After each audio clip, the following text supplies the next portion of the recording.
दोस्तों, उपराष्ट्रपति चुनाव और बिहार चुनाव से ठीक पहले आरएसएस एक मीटिंग करती है, जिसकी खबर हमने आपको दिखाई थी। 100 से ज्यादा बड़े नेता उस बैठक में शामिल होते हैं। गुप्त रूप से सीक्रेट मीटिंग थी, जिसका जिक्र मैंने किया था। और अब देखिए, जैसे वो मीटिंग हुई, उसके फौरन बाद ही इस्तीफों का दौर शुरू हो चुका है। जी हां, अब बीजेपी को, खासकर कहा जाए मोदी शाह वाले गुट को, तगड़ा झटका लग रहा है। एक के बाद एक विकेट गिर रहे हैं। लगातार मान मनोबल किया जा रहा है कि ऐसे वक्त में छोड़कर मत जाइए। ये तगड़ा झटका है, लेकिन मानने के लिए तैयार नहीं। हुआ यह कि बिल्कुल 2024 के लोकसभा चुनाव से पहले जैसी स्थिति बीजेपी की बनी थी, वैसे ही हालात बन गए। एक बार फिर से राजपूत समाज ने मोर्चा खोला और जिस तरह की एक्टिविटी मोदी शाह की तरफ से की गई, उसका विरोध करते हुए इस्तीफा मुंह पर दे मारा। सिर्फ यही नहीं हुआ है, अगर यह होता तो खैर इसे बगावत ही कहा जाता। बगावत के साथ साथ चुनौती भी दे डाली कि अब बिहार में आप लोग कह रहे थे कि चुनाव जीत सकते हैं तो आ जाओ मैदान में। बीजेपी के कद्दावर नेता ने न केवल मुंह पर इस्तीफा दे मारा, बल्कि खुल्लम खुल्ला कह दिया कि अब आपके प्रत्याशियों के खिलाफ मैं अपने प्रत्याशी न केवल उतारूंगा, बल्कि आपको बताऊंगा कि बीजेपी का जनाधार अगर बिहार में था तो किसके बलबूते था। आपके बलबूते नहीं था, यह हमारे बलबूते था। और स्थानीय स्तर के नेताओं ने, यानी क्षेत्रीय राज्य स्तरीय नेताओं ने सीधे मोदी शाह को चुनौती दे दी। नमस्कार, मैं हूं प्रज्वल गौतम और आप देख रहे हैं टाइम्स एक्सप्रेस। दोस्तों, पहले ही पता है कि आपको बीजेपी की हालत बहुत खस्ता है। अब आप इसको जरा तुलनात्मक रूप से देखेंगे तो 2014 के मुकाबले 2025 के इस दौर में बीजेपी सबसे ज्यादा कमजोर स्थिति में है। चुनाव कैसे जीते, कैसे अपना परचम लहराया, कैसे 240 सीटें आई, कैसे अलग अलग राज्यों में सरकारें बनी, आज मैं उस पर चर्चा नहीं कर रहा हूं। मैं ये कह दिखाने जा रहा हूं कि भारतीय जनता पार्टी का वजूद बिहार में क्या रहने वाला है। सुपड़ा साफ हो जाएगा। क्यों कह रहा हूं? क्योंकि उनकी अपनी पार्टी के वो तमाम नेता जो झंडा बुलंद किया करते थे बिहार में बीजेपी का, वही अब बगावत भी कर रहे हैं और चुनौती भी दे रहे हैं। और ये चुनौती अगर सिर्फ बीजेपी के लिए होती, बात अलग है। ये सीधे सीधे मोदी शाह को दी गई चुनौती है। तो पहली खबर आप देखिए, बिहार में बीजेपी को झटका। रामाधीर सिंह देंगे इस्तीफा, जमीन बेचकर मगध क्षेत्र में सभी सीटों पर उतारेंगे प्रत्याशी। इसमें यह निकलकर नहीं आया कि ये आरजेडी में शामिल हो रहे हैं या कांग्रेस में शामिल हो रहे हैं। नहीं, ऐसी कोई खबर नहीं है। उन्होंने कहा मैं अपनी सारी जमीन बेच दूंगा, मैं अपने आप को बेचकर बीजेपी का सुपड़ा साफ करूंगा बिहार से।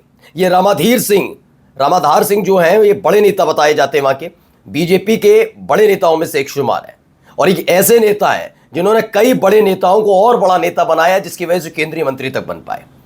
इनका एक बड़ा दबदबा कहा जाता है पूरे बिहार के अंदर, खासतौर पर मगध क्षेत्र में। इनके लिए कहा जाता है मगध क्षेत्र में अगर बीजेपी मजबूत है तो ऐसे ही नेताओं की वजह से थी। अब वही नेता इस कदर नाराज हुआ, ना केवल पार्टी छोड़ी, बल्कि उन्होंने कहा जमीन बेचने जा रहा हूं, सारी जमीन बेच दूंगा, कंगाल हो जाऊंगा, लेकिन अब बिहार में बीजेपी को पनपने नहीं दूंगा, और खास तौर पर मगध क्षेत्र में। खबर क्या है, ये देखिए, खबर आई। बिहार भाजपा के कद्दावर नेता और पूर्व सहकारिता मंत्री रामाधीर सिंह ने भाजपा से किनारा करने का मन बना लिया। 2 दिन बाद सोमवार को भाजपा पार्टी से त्यागपत्र पार्टी के प्रदेश अध्यक्ष दिलीप जायसवाल को देंगे।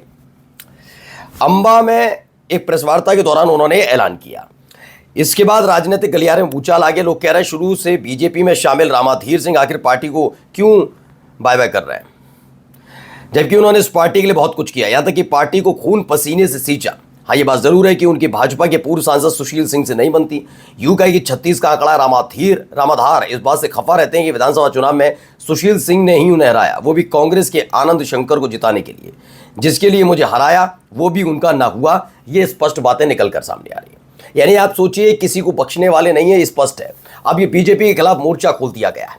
अच्छा, ये ऐसे वक्त में मोर्चा खुला हुआ है जब बीजेपी और खासकर मोदी शाह पहले उपराष्ट्रपति, राष्ट्रीय अध्यक्ष पद, उसके बाद प्रधानमंत्री का पद और उसके बाद बिहार चुनाव, ये 4 मोर्चों पर घिरे हुए हैं।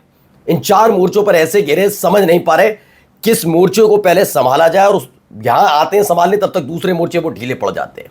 हालत ये हो रही है, संभालने की कोशिश कर रहे हैं, वो एक भी मोर्चे पर कामयाब होते हुए नजर नहीं आ रहे।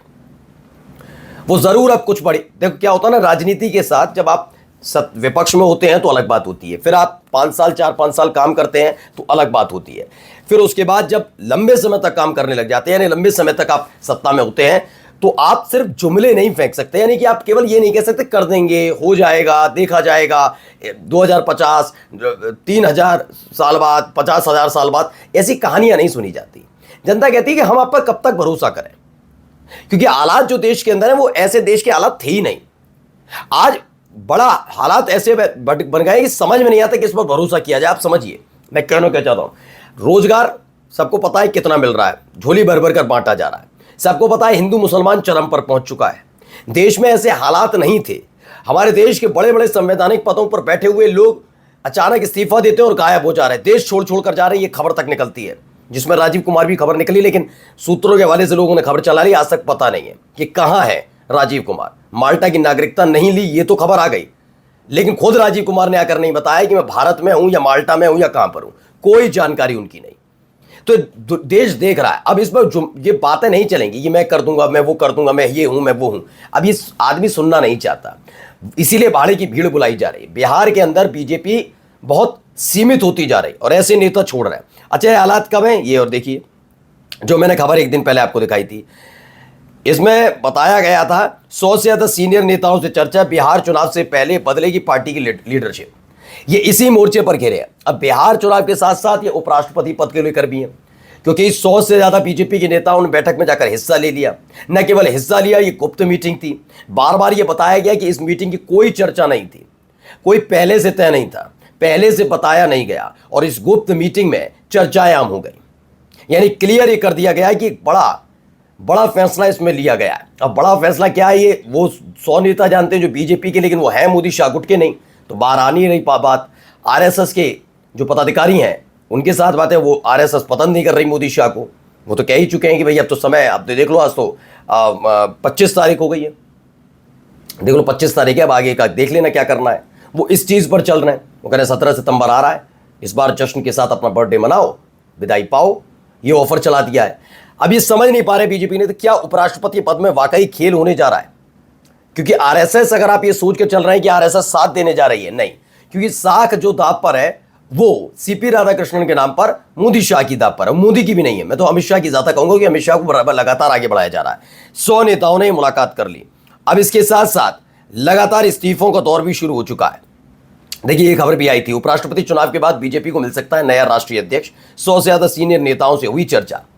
उपराष्ट्रपति चुनाव के बाद और बिहार चुनाव से पहले इन दोनों के बीच में खेल हो रहा है। यानी कि अक्टूबर 9 सितंबर से लेकर 31 अक्टूबर तक कोई बड़ा खेल होने जा रहा है, जिसमें एक प्रधानमंत्री पद को लेकर तो कहानियां चली रही हैं कि क्या हो रहा है।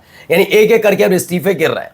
यानी बिहार में बीजेपी का जीतना उतना ही मुश्किल नजर आ रहा है जितना नरेंद्र मोदी साहब का अपनी कुर्सी बचाना और अमित शाह को प्रधानमंत्री बनवाना। कुल मिलाकर बीजेपी में बहुत जबरदस्त सिर फुटबॉल चल रही है। जो बिहार का चुनाव है उसमें दाव तो अच्छा खेला गया, लेकिन इस दाव के चलते काफी कुछ अपना दाव पर लगाया भी, सिर्फ इसलिए कि सत्ता में बने रहें। लेकिन अब दनादन इस्तीफे गिर रहे हैं। इन इस्तीफों को रोकने की कोशिश भी करना बेमानी साबित होता है। लगता है कि मान मुनव्वल भी किया जा रहा तो नेता रुक नहीं रहे। बगावत करें तो करें, वो सीधे सीधे किसी और को नहीं, बीजेपी को चुनौती दे रहे हैं सूपड़ा साफ करने की। नमस्कार।